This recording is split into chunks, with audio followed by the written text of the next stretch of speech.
Hello, this is Dr. Jacqueline with DTP-Leadership Group. You've tuned in to Hot Topic Bold Talk, the podcast where we dive into everything that matters today. Join me as we explore the hottest trends and pressing issues with conversations that sizzle and perspectives that heat up. This is Hot Topic Bold Talk, since every chat has something cooking. Let's dive in to today's discussion. Hello, my name is Dr. Jacqueline, and I'm with DTP-Leadership Group. This is Hot Topic Bold Talk. I want to talk about the debate deception and how gaslighting distorted the reality of what was happening. Let's get to the facts about what happened on the debate on Thursday night,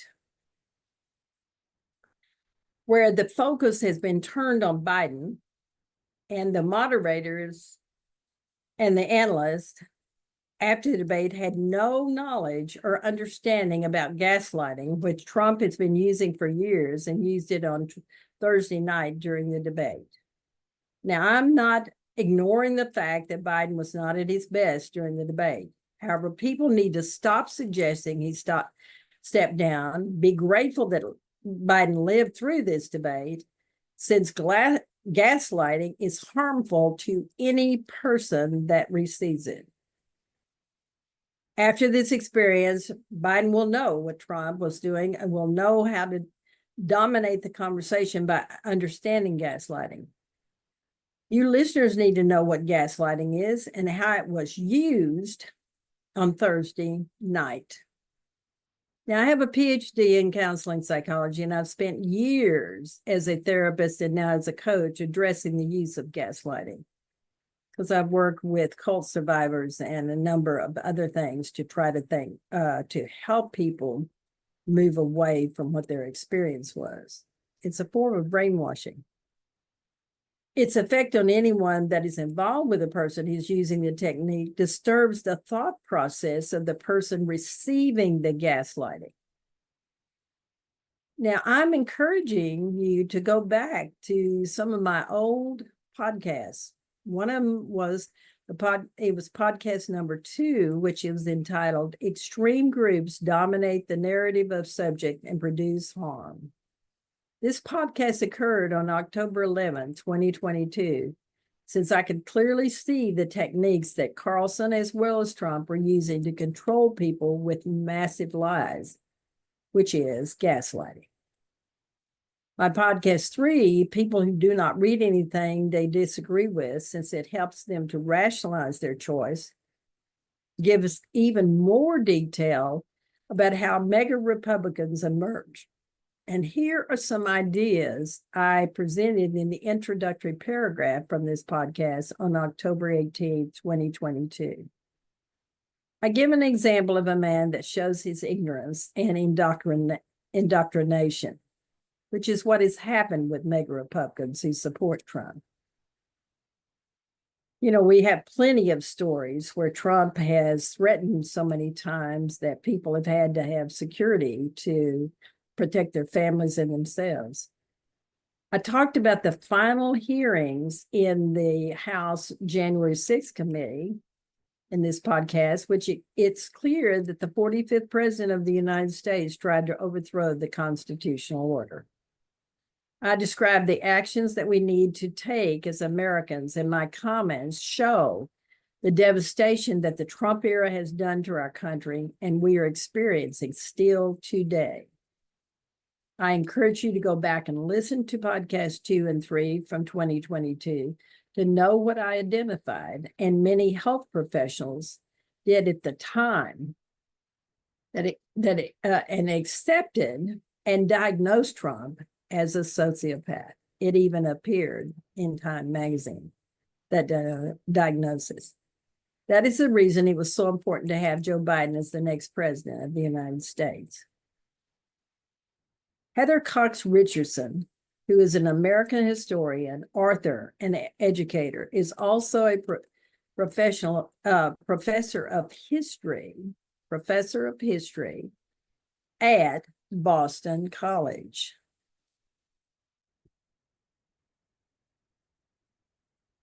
There are many other things she has done. She previously taught at MIT and the University of Massachusetts Amherst. Richardson has authored 7 books on history and politics. And in 2019, Richardson started publishing Letters from an American, a nightly newsletter that chronicles current events in the larger context of American history. She describes herself as being a Lincoln Republican and having no affiliation with any political party.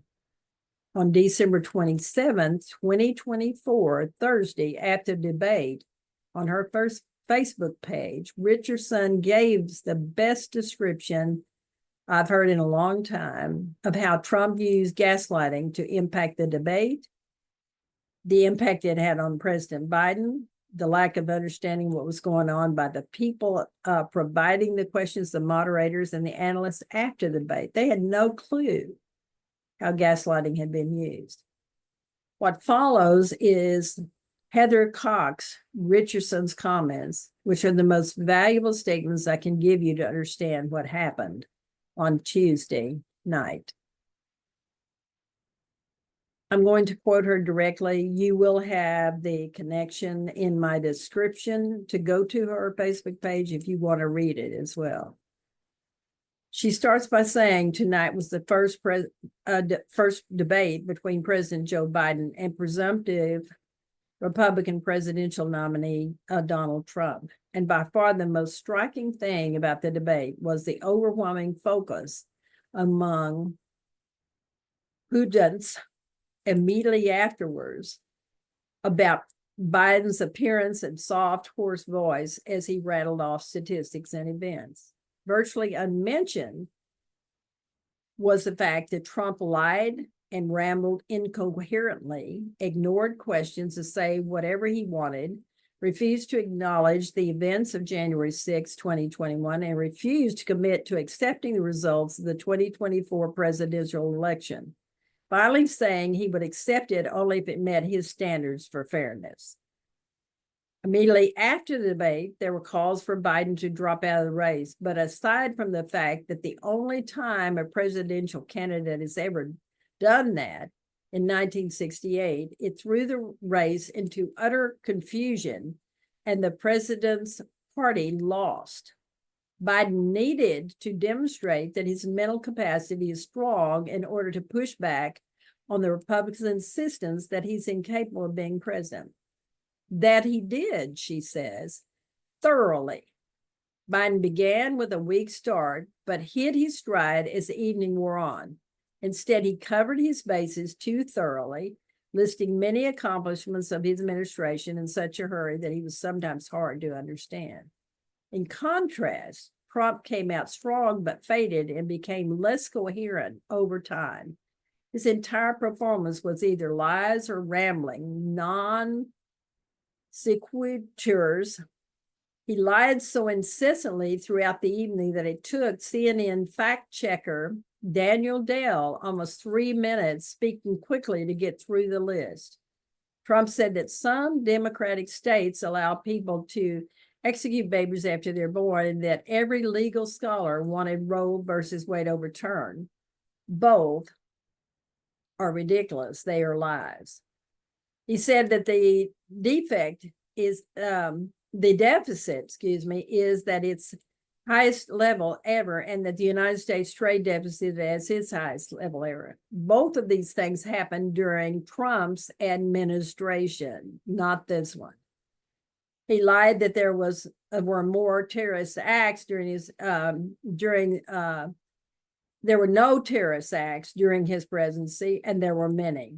He said that Biden wants to quadruple people's taxes. This is pure fiction, according to Dale, and lied that his tax cuts paid for themselves. They have, in fact, added trillions of dollars to the national debt.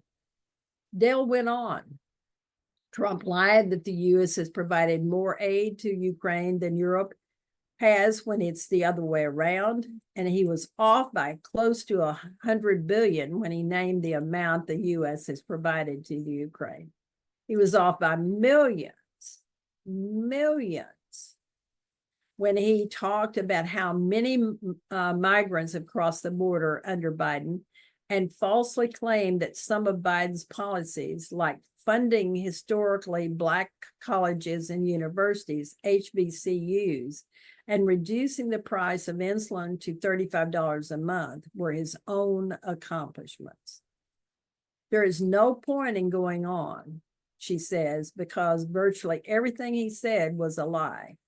As Jake LaHood of the Daily Beast recorded, he also was all over the map. On January 6th, Trump said, "We had a great border." To explain how he would combat opiate addiction, he veered off into talking points about immigration and said his administration was the best. He boasted about acing a cognitive test, and he had just recently won 2 golf club tournaments without mentioning that they were at his own golf courses. To do that, you have to be quite smart, and you have to be able to hit the ball a long way, he said, and I can do that. As LaHood recorded, Trump said this: "Clean water and air, we had it. We had the H20 best numbers ever, and we were using all forms of energy during my 4 years. Best environmental numbers ever." They gave me the statistics before I walked on the stage, actually. Trump also directly accused Biden of his failings and claimed Biden's own strengths, saying, for example, that Biden, who has enacted the most sweeping legislation of any president since at least Lyndon Johnson, couldn't get anything done, while he, who accomplished only tax cuts, was more effective. He responded to the calling out of his own criminal convictions by saying that Biden could be a convicted felon, and falsely stating this man is a criminal, and repeatedly Trump calls America a failing nation and describes it as a hellscape. It went on, the lies, and that was the point. This was not a debate. It was Trump's using a technique that actually has a formal name, the Gish Gallop. Although I suspect he comes by it naturally, it's a rhetorical technique in which someone throws out a fast string of lies, non-sequiturs, and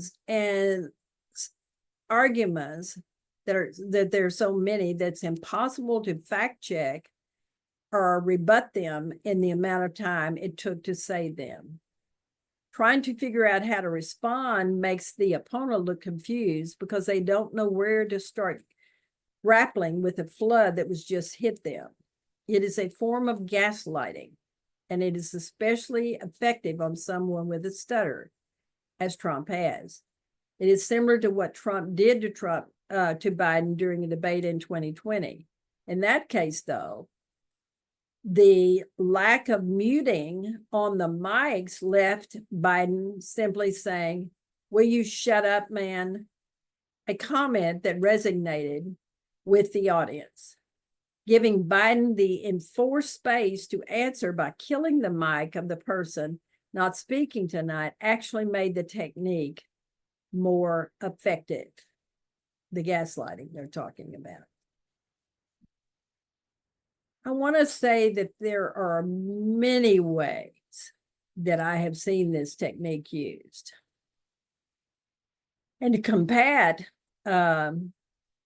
Gish Gallop, you have to call it out for what it is, among other ways. But Biden retreated to trying to give the 3 pieces of evidence that established his own credentials on the point at hand. That he's answering the question, which Trump didn't do all night. His command of these points was noticeable, but the difference between how he sounded at the debate and how he sounded on a stage at a rally in Raleigh, North Carolina, just an hour afterwards, suggested that the technique worked on him. In other words, the gaslighting worked on him. That's not ideal, but as Monique Presley puts it, the proof of Biden's ability to run the country is the fact that he's running it successfully, not a debate performance against a pathologically lying sociopath. As much bigger deal is what is said that the television media and Putin's so completely bought into Trump's performance. They appeared to have accepted Trump's framing of the event, that he is dominant, so fully that the fact Trump unleashed a flood of lies and non-sequitur simply didn't register on them. And since the format established that the CNN journalist running the debate did not challenge anything either candidate said, and Dale's facts-checking spot came long after the debate ended, the takeaway of the event was a focus on Biden's age rather than on Trump's inability to tell the truth or form a coherent thought.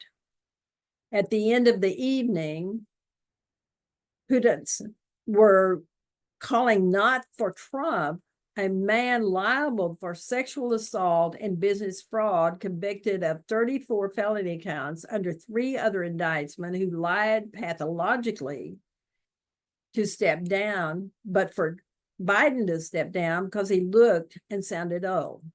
At 81, Biden is indeed old, but that does not distinguish him much from Trump, who is 78, and whose inability to answer a question should raise concerns about his mental acuity. She goes on to say about the effects of tonight's event, former Republican operative Stuart Stevens warned, "Don't day trade politics. It's a sucker's game." A guy from Queens out on bail bragged about overturning Roe versus Wade, said in public he didn't have sex with a porn star, defended tax cuts for billionaires, defended January 6th, and called America the worst country in the world. That guy's going to win. That guy isn't, he said, going to win this race. Trump will clearly have pleased his base tonight, but Stevens is right to urge people to take a longer view. It's not clear whether Trump or Biden picked up or lost votes. Different polls give win to each, and it's far too early to know how that will shake out over time. Of far more lasting importance is this one night is the clear evidence that stage performance has trumped substance in political coverage in an era of Trump. 9 years after Trump launched his first campaign, the media continues to let him call the shots. And that's the ending of her comments. I want to go to some facts we cannot ignore that are very important, because the debate has covered up a lot of things that have been happening that we need to be very clear are Trump's actions because of the people he chose to be on the Supreme Court and other things. What we saw on Thursday night was a travesty and an outrageous statements about President Joe Biden, who's accomplished so much for the American people. I support what Biden said in some of the responses to the comments made about him. And I will present some of the things he said. He took responsibility for his lack of performance, as he called it, during the debate. And he was very honest about what he intended to do. But here's his comments that he said. I spent 90 minutes debating on a stage with a guy who has all the morals of a alley cat. He must have set a new record for the number of lies they were told in a single debate. He lied about what a great economy it created when we all remember the pandemic. I have no doubt with Trump's ignorance about COVID, and I'm saying this, I have no doubt with Trump's ignorance about COVID that more Americans would have died if Trump had not lost and Biden came into office. I have no doubt about that. There is a profoundly serious decision that was made by the Supreme Court on Friday, June 28th,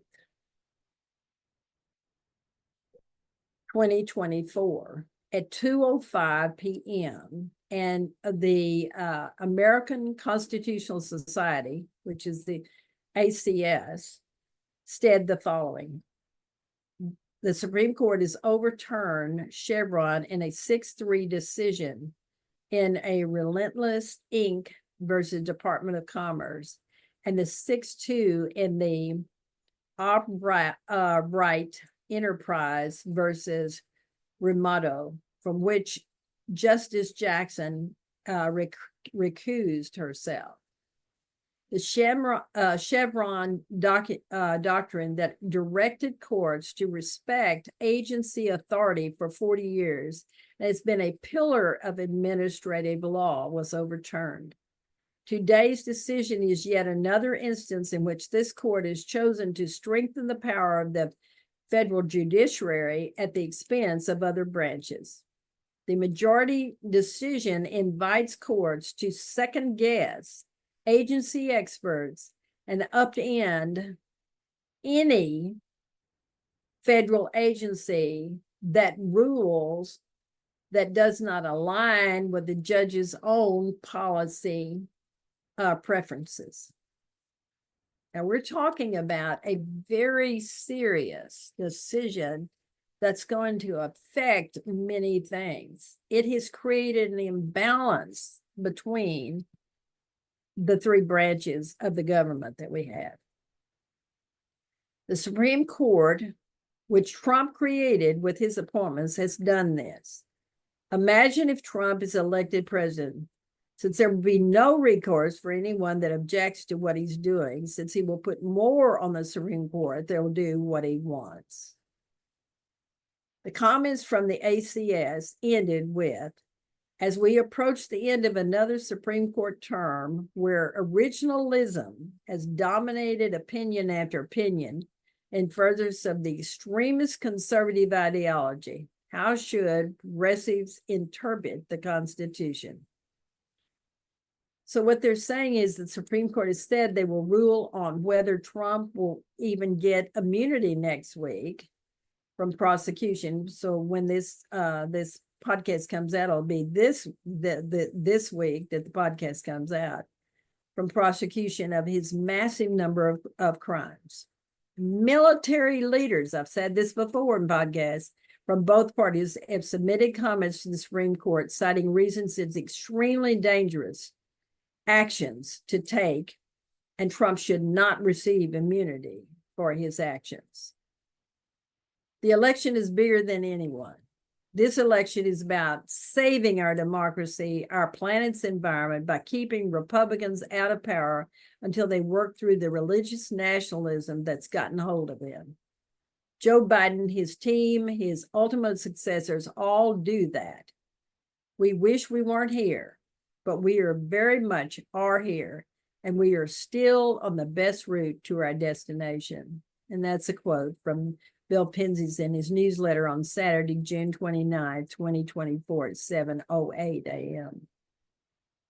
Now, I am asking you that you support our country, President Biden, and all of us in the United States by sending the connections to this podcast to let people know what gaslighting is and hear Heather Cox Richardson's comments.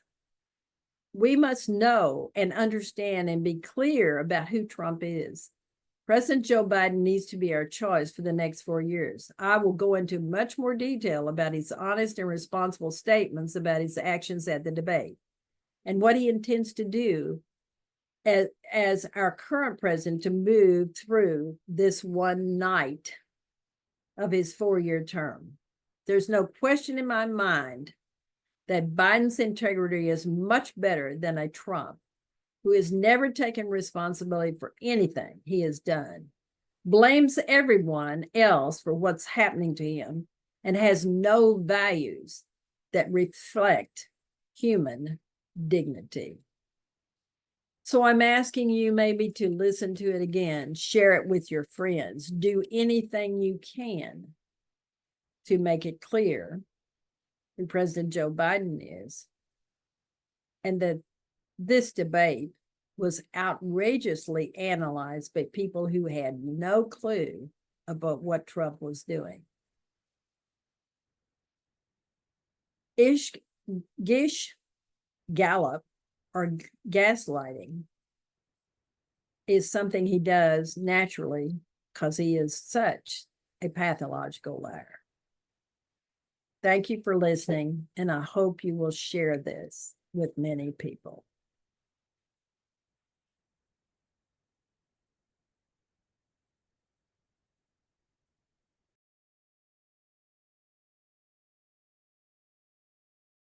There you have it. Another episode of Hot Topic Bold Talk is in the books. We journey through today's discussion, uncovering diverse perspectives and shedding light on a very critical matter. A massive thanks to all of you that are my listeners. I really appreciate you, and I'm so glad you're a part of this adventure. Feel free to drop your views in the polls and the Q&A section. It's really important for me to hear from you and know how you feel or what you think about my podcast. Gear up for more intriguing discussions in our next episode. Until then, stay connected, stay engaged, and let's keep those conversations buzzing. Thank you.